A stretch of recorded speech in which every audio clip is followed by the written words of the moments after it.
அப்போ அந்த கிழவி நல்லா குலவை ஓடிச்சேன். அந்த முட்டைக்கு பல்லு விழுந்தது நம்ம ஊருக்காரங்களுக்கு தெரியாது. சரி, குலவை வரணும்னு சொன்னோடனே செட்டு பல்லு உள்ளே வந்துருச்சு பானைக்குள்ளே.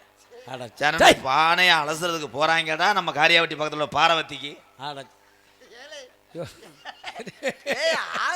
பானை அளத்த ஏன் தண்ணி அனுக்கூட இல்லையா?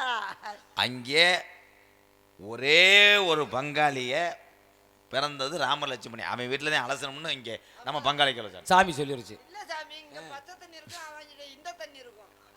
அதாவதுயா ஒரு வழியாக பானையை அலசிட்டு வரும்போது சொல்ல மாட்டேன், சொல்ல மாட்டேன்.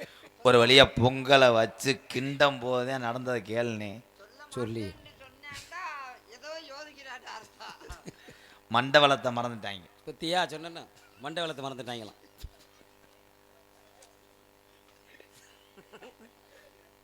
அழுகிறதா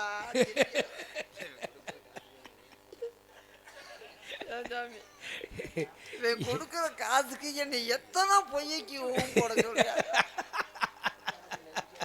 பொங்க பானையில இருந்து பூரா மறந்துட்டு போயிட்டான்னா நான் சாக முடியாது.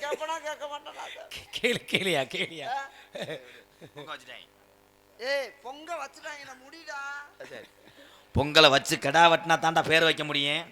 வேப்பைய மேனே கெடாவிட்டு வந்துட்டாங்க ஐயா. இனி சொல்லிடாப்ல.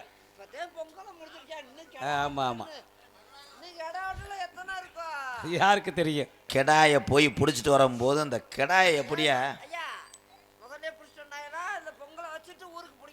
வண்டிக்கு பின்னாடியே அந்த கிளாய கயத்தை கட்டி வச்சு இழுத்துட்டு வந்திருக்காங்கடா. சரி சரி. அதுல வண்டி நீ பத்து நான் பத்துன்னு மாமி மச்சனிங்க பூரா பங்காளியெல்லாம் சண்டை ஓட்டு பார்த்துனதுல கெடா சக்கரத்துல காலை விட்டு காலை முறிஞ்சு போச்சு. கிழிஞ்சது போ.